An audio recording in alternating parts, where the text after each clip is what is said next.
Bonjour, mesdames et messieurs. Eh bien, au lendemain de la tragédie de Waco, au Texas, où 86 membres de la secte de David Koresh seraient morts dans l'incendie de leur forteresse, les questions sans réponse sont encore nombreuses. Les recherches pour retrouver et identifier les corps ont commencé. Jean-Michel Leprince de Washington nous en parle. À Waco, on a du mal à s'habituer à la disparition brutale de la vue familière depuis 51 jours du ranch de la secte. Il ne reste que des ruines fumantes, alors que commence la tâche pénible de la recherche des corps. 86 probablement, dont 17 enfants. Comment sont-ils morts? Par le feu ou le poison juste avant l'incendie? Ces gens avaient des parents qui ont vu l'horreur de la disparition du ranch Apocalypse dans les flammes. Samuel Henry y avait sa femme et ses 5 enfants. D'autres ont eu plus de chance. 9 survivants, dont 4 blessés, pourront aussi bientôt raconter ce qu'ils ont vu de la tragédie dès qu'ils seront interrogés. Quelques heures après à peine, Janet Reno, procureure générale, a endossé la responsabilité entière de la décision. Le suicide collectif, a-t-elle dit, a été jugé hautement improbable.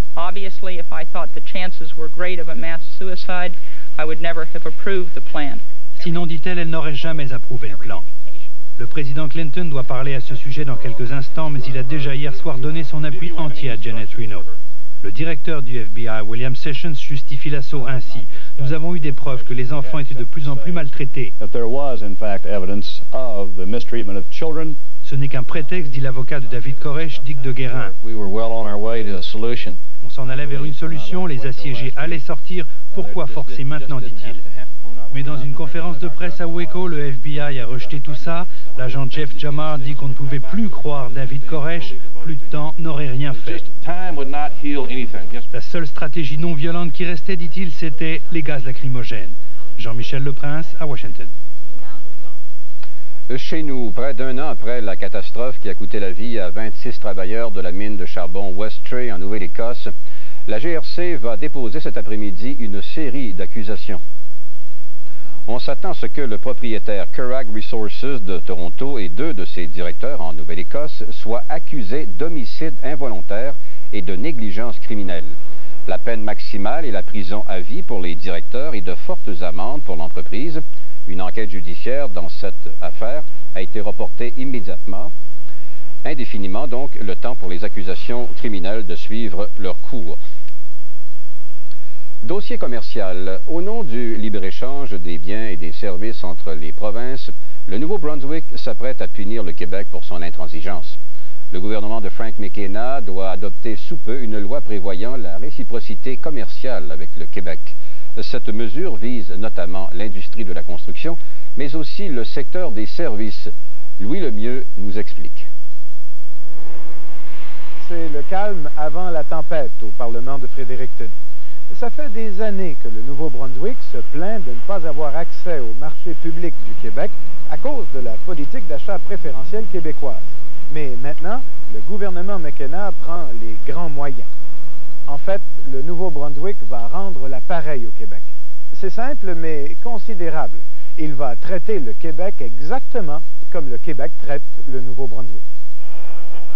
Tout a commencé lorsque des travailleurs en chômage du Nouveau-Brunswick ont manifesté contre des Québécois qui avaient obtenu des contrats en construction ici, ce qui est impossible pour eux au Québec. Le mois dernier, à l'Assemblée législative, le ministre du Développement économique, Denis Lausier, a annoncé qu'à défaut de pouvoir s'entendre avec le Québec, le Nouveau-Brunswick était prêt à défendre son point de vue et son monde en instaurant la réciprocité. Le même traitement accordé par le Québec aux entreprises et ouvriers néo-brunswickois. Mais en plus d'empêcher les Québécois de venir travailler ici, le Nouveau-Brunswick va aller beaucoup plus loin cette semaine, en annonçant que le Québec subira aussi le principe de la réciprocité au chapitre des approvisionnements et services, ce qui revient presque à dire exclure le Québec de tous les contrats publics néo-brunswickois. C'est énorme. Ça représente des dizaines de millions de dollars à chaque année que le Nouveau-Brunswick ne veut plus donner au Québec, à moins évidemment qu'il n'y ait une certaine réciprocité. Et le plus drôle là-dedans, c'est que c'est justement pour forcer le libre-échange entre les provinces que le Nouveau-Brunswick déclare cette guerre commerciale au Québec. Ici, Louis Lemieux, à Fredericton. Un mot de finances publiques maintenant. Le Fonds monétaire international a averti le Canada que son dollar sera dévalué si aucune mesure n'est prise pour réduire les dépenses des gouvernements fédéral et provinciaux. Ce rapport a été préparé en février et depuis, au moins 3 gouvernements provinciaux ont adopté des budgets qui vont dans cette direction. On s'attend à ce que le ministre des Finances, Dan Mazankowski, déposera lui aussi un budget d'austérité au début de la semaine prochaine en se servant de ce rapport du FMI comme prétexte pour réduire davantage les dépenses du gouvernement.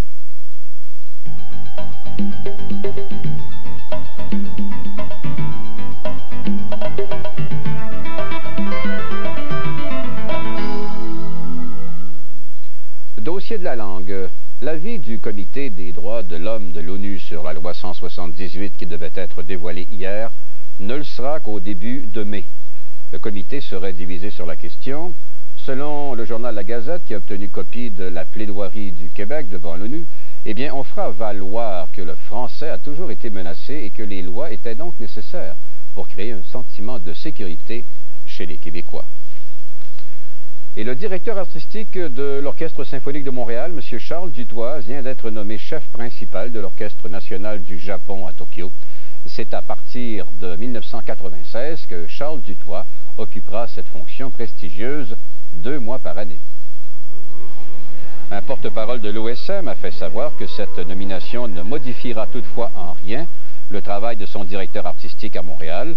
Charles Dutoit est déjà directeur de l'Orchestre de Philadelphie et de l'Orchestre national de France. Et le Conseil de la radiodiffusion et des télécommunications canadiennes, le CRTC, va permettre aux stations FM de diffuser plus de musique et de commerciaux et moins de bulletins de nouvelles. Les stations FM ne se verront plus imposer une limite de temps pour les commerciaux. Les radiodiffuseurs n'auront plus à respecter de quotas minimaux sur la durée des bulletins de nouvelles. Cet assouplissement vise à aider les propriétaires des 500 stations privées à améliorer leur situation financière. Scène internationale. En Bosnie, l'ONU a demandé une prolongation de 72 heures pour compléter le désarmement des milices musulmanes dans la ville assiégée de Srebrenica. L'accord de cessez-le-feu local conclu en fin de semaine dernière prévoyait la fin de l'opération pour demain. Entre-temps, des combats acharnés entre musulmans et croates, cette fois, se poursuivent au nord-ouest de Sarajevo.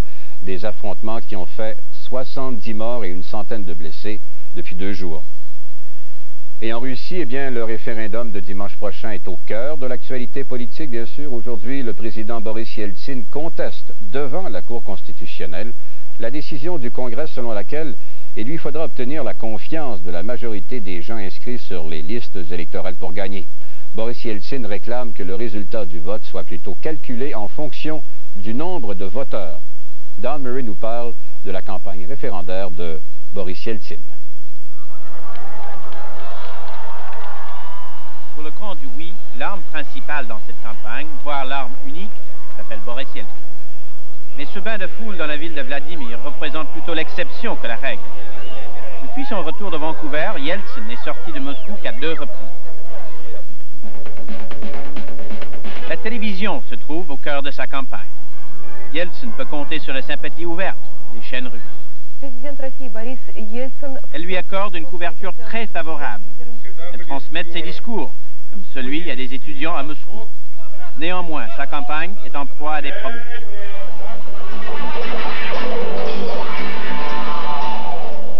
Ce concert rock pour le référendum en est un exemple.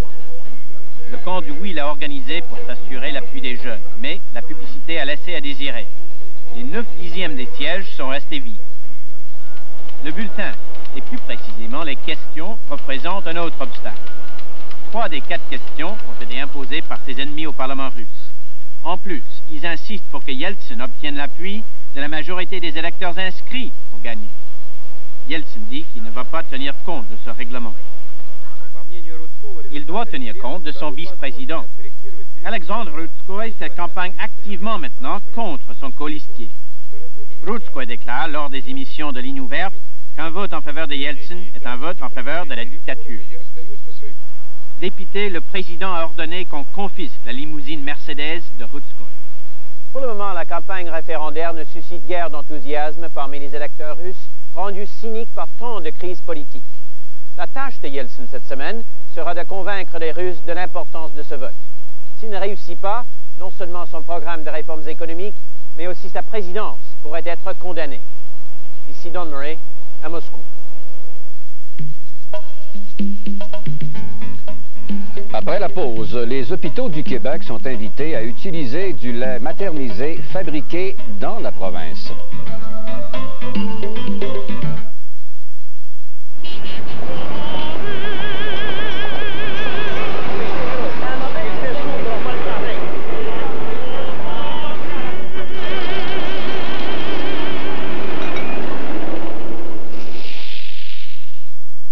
Que diriez-vous d'un bon cappuccino comme au café? À savourer instantanément, chez vous. C'est nouveau de Nescafé.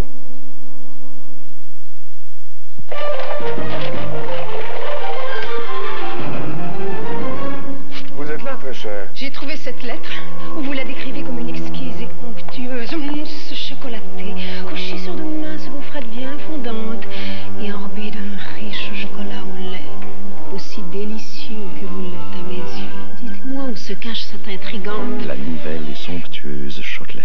Suis-je pardonné? Peut-être. Chotelaire, une délicieuse tentation.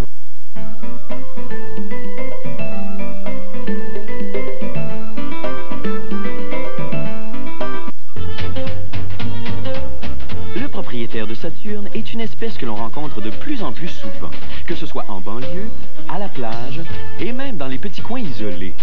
De naturel curieux et exigeant, le propriétaire de Saturne adore sa voiture, même si celle-ci n'a vraiment pas besoin d'être dorlotée.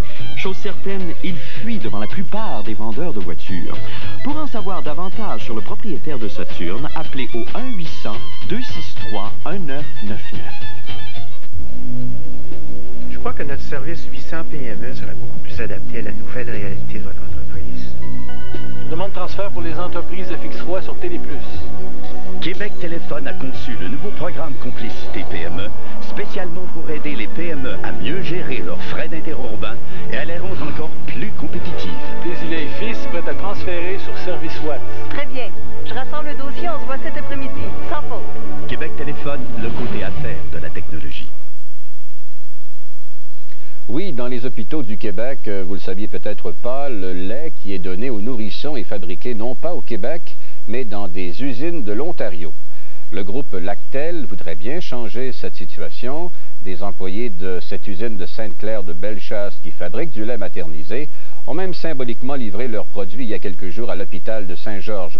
Et on dit que toutes les MRC, les municipalités régionales de comté, s'apprêtent à appuyer ce mouvement d'achat québécois par les hôpitaux. Voici ce qu'a préparé Ghislain Beaulieu. Le groupe Lactel fabrique le lait pour nourrissons de marque SMA à ses usines de Sainte-Claire de Bellechasse et de Saint-Alexandre de Kamouraska.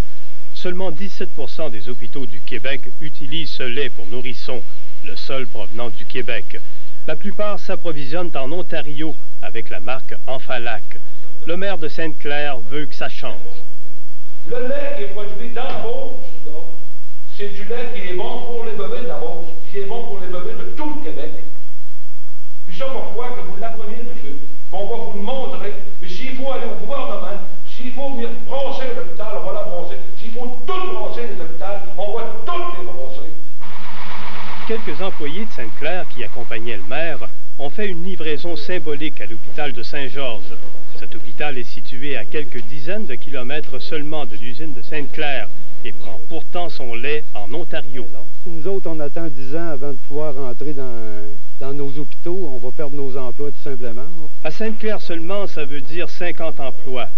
Depuis 1988, la direction de l'hôpital est liée par un contrat d'approvisionnement exclusif de 10 ans pour le lait de l'Ontario. Elle admet que la décision serait peut-être différente aujourd'hui. En 1993, on aurait à reprendre une décision. Oui, il faudrait tenir compte de d'autres facteurs. Toutes les MRC du Québec sont appelées à adopter des résolutions d'appui pour l'entrée de ce produit québécois dans les hôpitaux.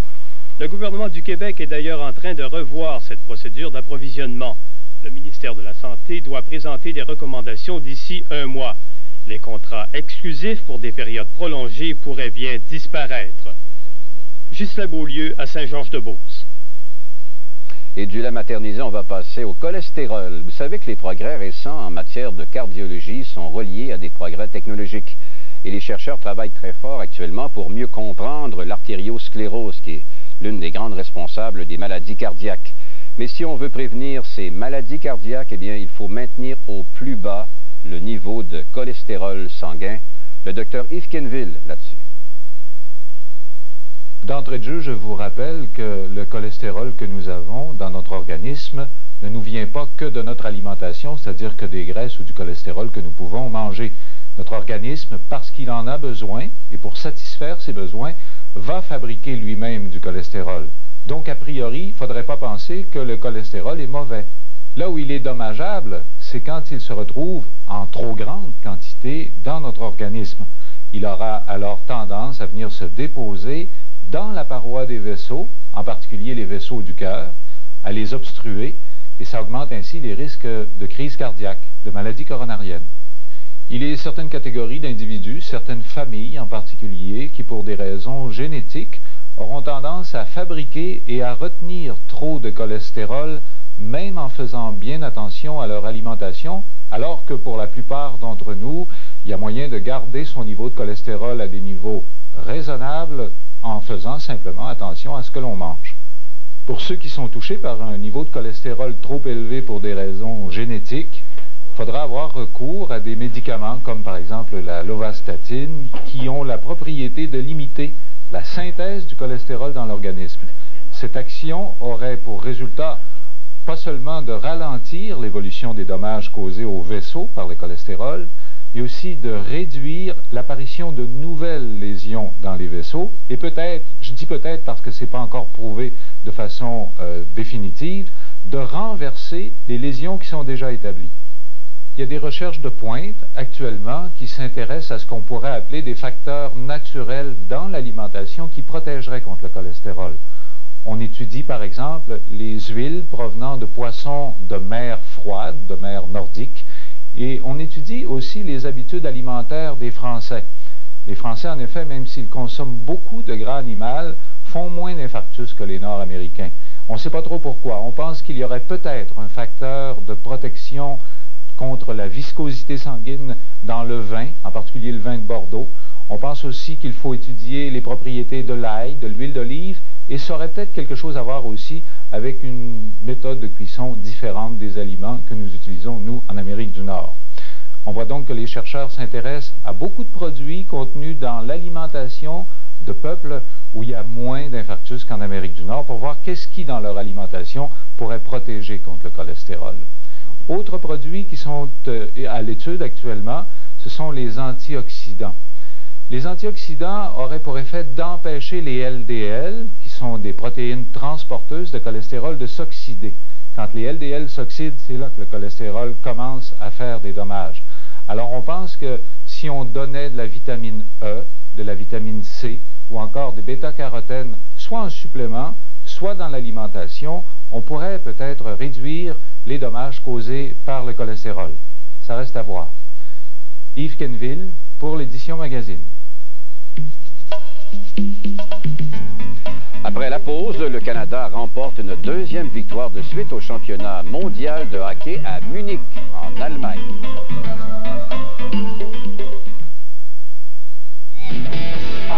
Les 16-20 ans ont maintenant leur émission. Tu dois te parler. Leur forum pour s'exprimer en toute liberté. Faut vraiment que ce soit mon choix. C'est douloureux. L'émission qui fait parler d'elle. Grande Gueule, dimanche, 17h30. Enfant plaisir au petit déjeuner, c'est vraiment dur de faire sa journée. Lucky Charm pour faire votre bonheur, juré à bête avec un voile entière, et des morceaux qui montent, voilà pour vous plaire. Ballon rouge, étoile orange, diamant bleu, crêpe vert, lune jaune, cœur rose, et des terrasses palmons. Où les Lucky Charms, oui, vous en foutrez de toutes les couleurs.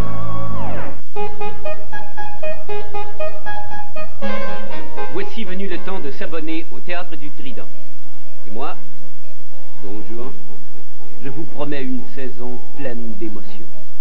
Laissez Nicolas Wright vous intriguer, Anne Legault vous troubler, Georges Feydeau vous amuser, Michel Tremblay vous bouleverser et Molière vous charmer. Le rideau est levé. À vous de jouer, en vous abonnant au Théâtre du Trident. Les Plymouth Sundance et les Dodge Shadow sont les voitures les plus vendues de Chrysler. Pourquoi? Parce qu'elles sont très bien équipées, avec moteur de 2,2 litres et radio AM/FM stéréo, boîte automatique et climatiseur. C'est aussi à cause de la fameuse garantie de Chrysler au choix du client. Tout cela pour seulement 10 111 $ ou 225 $ par mois, ce qui vous laisse un petit coussin. Sundance et Shadow 93. Faites une bonne affaire chez votre concessionnaire Chrysler. Il n'y a pas de meilleur moyen de nettoyer ses dentiers que de les brosser avec Dentucrème, le dentifrice conçu spécialement à cet effet. Sa formule unique garde vos dentiers étincelants de propreté et vous aimerez son goût de menthe fraîche. Dentucrème, souriez. Cette semaine, les héros du samedi vous parviennent de Rivière-du-Loup avec le club Arabesque. Laissez-vous entraîner au cœur du monde du cinéma, de James Bond, Agent 007, au bal de Sissi, en passant par Rocky. Le cinéma des arabesques prouve que le patinage artistique est bien vivant dans le Bas-Saint-Laurent. Les héros du samedi et le club arabesque de Rivière-du-Loup, on brise la glace. Marie-Josée Turcotte, bonjour Marie-Josée. Bonjour Claude. Le Canada triomphe encore une fois au championnat mondial de hockey. Absolument, et pas contre n'importe qui. Ils viennent tout juste de gagner contre l'équipe qui est championne du monde en titre, c'est-à-dire la Suède, et par un pointage assez impressionnant puisqu'ils ont gagné au compte de 4-1. Et c'est Bill Ranford qui était devant le filet. Il a connu un match tout à fait exceptionnel pour le Canada. Deuxième défaite de suite puisque le Canada a gagné aussi contre la Suisse. Ça se passait ça hier. Donc aujourd'hui, en deuxième période, c'est en avantage numérique d'abord. On va le voir avec les images très bientôt. Le Canada ouvre la marque sur un but de Jeff Sanderson. Il se retrouve devant Soderstrom, le gardien qui le déjoue, et c'est 1-0, le Canada qui mène. À 15-23, la Suède crée l'égalité sur un but de Patrick Schulin qui capte la passe de son coéquipier Larsson. C'est donc l'égalité 1-1 après 2 périodes. Et ici, vous verrez, il y a un défenseur suédois qui a voulu bien sûr protéger son gardien. Il est venu immobiliser dans l'enclave la rondelle. Il ne faut pas faire ça. Le Canada a bénéficié d'un tir de pénalité et c'est réussi par Jeff Sanderson. C'est 2-1 le Canada. Deuxième but du match pour Sanderson. Quelques minutes plus tard, c'est Mike Gartner qui se faufile derrière les défenseurs, saisit la rondelle, qui est bondissante, donne une priorité de 2 buts à son équipe. Le Canada qui gagne donc 4-1 contre la Suède. Toujours au hockey, cette fois hier soir, Trevor Linden a brisé une égalité de 2-2 en troisième période. Il a permis aux Canucks de Vancouver de gagner 4-2 contre les Jets de Winnipeg. Tout ça, c'est dans la demi-finale de la division Smythe. Très tôt dans le match, les Canucks ouvrent la marque en étant en avantage numérique. La défensive des Jets est tout à fait désorganisée. C'est un 2 contre 1. Trevor Linden à Greg Adams qui marque. C'est 1-0 Vancouver. À mi-chemin en première période, les Canucks ajoutent un autre but à leur avance. Murray Craven s'empare d'une rondelle libre à la ligne bleue. Il déjoue Bob Essensa. Vancouver mène 2-0. En troisième période, le gardien des Canucks, Kirk McLean, donne la rondelle aux Jets et Chris King en profite. Il vient ici créer l'égalité dans cette rencontre et c'est 2-2. Et à 12 minutes 16, Trevor Linden marque le but gagnant sur un retour de tir de Jeff Courtnall. C'est 3-2 Canucks. Vancouver qui gagne 4-2 contre Winnipeg. À Détroit maintenant, Steve Yzerman a inscrit un but et une passe dans la victoire des Red Wings 6-3 contre les Leafs de Toronto. Ici, c'est le premier but du match, marqué par Yzerman, 1-0 pour les Red Wings. En deuxième période, comme c'est son habitude, Paul Coffey transporte la rondelle, ce qui permet à Ray Shepherd de déjouer Félix Potvin. Un but qui est marqué en avantage numérique et c'est 2-1 pour les Wings. Mais moins de 2 minutes plus tard, en désavantage numérique, sur un 2 contre 1, Sean Burr décoche un tir puissant. Potvin là-dessus est déjoué et Détroit qui gagne 6-3 contre les Leafs de Toronto. Et Canada Nordique, ça se poursuit ce soir? Ben absolument. Ce sera à la radio de Radio-Canada à 19h30. Donc, vous le savez, bien sûr, les Nordiques ont gagné la première rencontre. Schneider est blessé. On ne sait toujours pas par qui il sera remplacé à la défensive. Marie-Josée, merci beaucoup. Ça fait plaisir. Et bonne journée. Météo maintenant. Bonjour, Philippe Schnob. La météo actuelle se passe de commentaires, mais il y a des gens quand même qui sont heureux ailleurs au pays, n'est-ce pas? Ben oui, Claude, il fait beau dans l'ouest du pays, si beau que j'ai presque envie d'aller faire le bulletin météo à Edmonton pour le reste de la semaine, parce qu'ici, ça ne devrait pas s'améliorer. Ce sera du pareil au même pour les prochains jours. À cause de cette dépression qu'on va voir sur l'image satellite, elle est située sur le lac Huron. Elle se déplace très lentement, si lentement qu'il ne faut pas attendre de soleil avant vendredi. Le seul élément positif, c'est que les températures vont grimper, ce qui n'est pas à négliger. Dans l'ouest, il fait très beau. Vous voyez que le ciel est dégagé. C'est à cause d'une zone de haute pression qui est centrée sur la Saskatchewan. Dans les maritimes, on a encore une belle journée parce que la dépression n'est pas encore tout à fait arrivée. À Saint-Jean-Terre-Neuve, en détail, il y a des éclaircies, alors qu'à Halifax et aux îles de la Madeleine, c'est ensoleillé avec quelques passages nuageux. À Moncton, on commencera à subir les effets de la dépression. Il y a des possibilités d'averses cet après-midi, maximum 10 à 18, sauf 5 aux îles de la Madeleine. Il y a aussi un peu de soleil dans l'est du Québec, mais le ciel va se couvrir au cours de la journée. À l'approche de la dépression, il pourrait y avoir un peu de neige à Rimouski au cours de la soirée, maximum de 4 à 5. À Québec et en Beauce, il y a de la pluie cet après-midi avec des vents du nord-est de 30 à 50 km à l'heure. Au Saguenay-Lac-Saint-Jean, il y aura des éclaircies, mais on attend 5 cm de neige cet après-midi. Il y a même un risque de pluie verglaçante au Saguenay-Lac-Saint-Jean, maximum 3 à 4. Le temps est pluvieux à Montréal, dans les Laurentides, en Mauricie et en Estrie. Il y aura de la pluie intermittente tout au long de la journée avec des vents de 20 à 50 km à l'heure et ça reste frais, maximum 4 à 10. Il y a de la neige au menu dans le nord-ouest du Québec. On attend de 5 à 10 cm en Abitibi et 15 cm au Témiscamingue avec un risque de pluie verglaçante. Dans la région de Chibougamau, il y aura des éclaircies avec 40% de possibilité d'averses de neige, des vents modérés, maximum 0 à 2. En Ontario, on prévoit de la pluie intermittente à Ottawa, des averses à Toronto, un ciel variable à Windsor. Il va neiger, ce sera venteux à Sudbury. Le ciel va se couvrir à Hearst et ce sera ensoleillé à Thunder Bay. Le beau temps, le voici dans l'ouest du pays. On prévoit une belle journée à Winnipeg, même chose à Regina et Edmonton. Les terrains de golf sont ouverts à Edmonton. Il fait beau aussi dans le Grand Nord et c'est pluvieux à Vancouver. Alors, vous voyez, le soleil ne brille pas pour tout le monde. Et soyez patients parce que dans ce coin-ci du pays, en tout cas, on ne le verra pas avant quelques jours. Seul élément positif, ça devrait se réchauffer un petit peu et ce ne sera pas un luxe, Claude. Oui, en effet. Bonjour Philippe et merci beaucoup. Au revoir. Voilà, ça complète l'édition Magazine. Ce soir à 18h sera présenté sur l'ensemble du réseau. Ici Claude Desbiens, au revoir et nous vous laissons, mesdames et messieurs, sur ces belles images d'oies blanches que nous avons aperçues dans la baie du Fèvre, dans la région de Nicolette.